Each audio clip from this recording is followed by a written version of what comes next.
Ghost marriage বা ভূতের বিয়ে। শুনতে কিছুটা অদ্ভুত মনে হলেও ৩,০০০ বছরেরও বেশি বছর ধরে এমনই এক প্রথা প্রচলিত আছে চীনে। চীনাদের বিশ্বাস, কোনো ব্যক্তি মারা গেলে তার সত্তা বা আত্মা পরবর্তী জীবনেও জীবনযাপন করতে থাকে। এই সময়কে তারা বর্তমান জগতের প্রতিফলন বলে মনে করেন, যেখানে অর্থ, বাসস্থান এবং এমনকি বিবাহ বিদ্যমান। আর এই প্রথাটি ভূতের বিয়ে হিসেবে পরিচিত।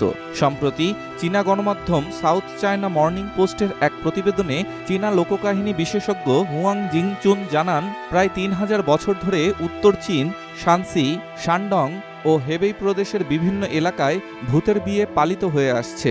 এই রীতিতে মৃতকে বিয়ে দেওয়া হয় জীবিত একজনের সঙ্গে। শুধু তাই নয়, দুজন মৃত ব্যক্তির মধ্যেও বিয়ের রীতি রয়েছে সেখানে।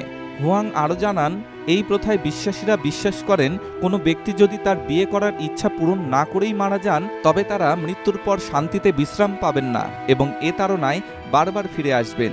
উত্তর চীনে শানসি, শানডং এবং হেবেই প্রদেশে এই প্রথাটি সবচেয়ে বেশি প্রচলিত। এই অঞ্চলে সাধারণত দুই ধরনের ভূতের বিয়ে দেখা যায়। এর মধ্যে প্রথমটি হলো, যে দম্পতিরা বাগদানের আগে বা বাগদানের পরে মারা যান, তাদের বাবা মা বা পরিবারের স্বজনরা তাদের জন্য একটি বিয়ের অনুষ্ঠানের আয়োজন করেন, এমনকি তাদের একসঙ্গে কবরও দেওয়া হয়। আর অন্যটি এমন মৃত ব্যক্তিদের জন্য যারা জীবিত অবস্থায় কখনোই বিবাহ বন্ধনে আবদ্ধ হননি এবং একে অপরকে চেনেনও না, কিন্তু ম্যাচমেকার বা ঘটকের মাধ্যমে মৃত্যুর পর বিয়ে দেওয়া হয় তাদের। মূলত পিতামাতারা তাদের মৃত সন্তানদের জন্য একজন উপযুক্ত সঙ্গী খোঁজেন।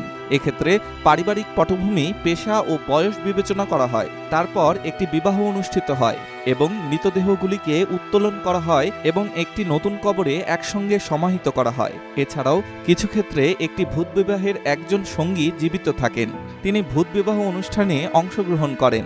এক্ষেত্রে মৃত ব্যক্তির প্রতিনিধিত্ব করে তার ছবি এবং পোশাক। অনুষ্ঠানটি ঐতিহ্যবাহী বিয়ের রীতিনীতি অনুসরণ করে হয়ে থাকে। ডেস্ক রিপোর্ট, স্টার সংবাদ।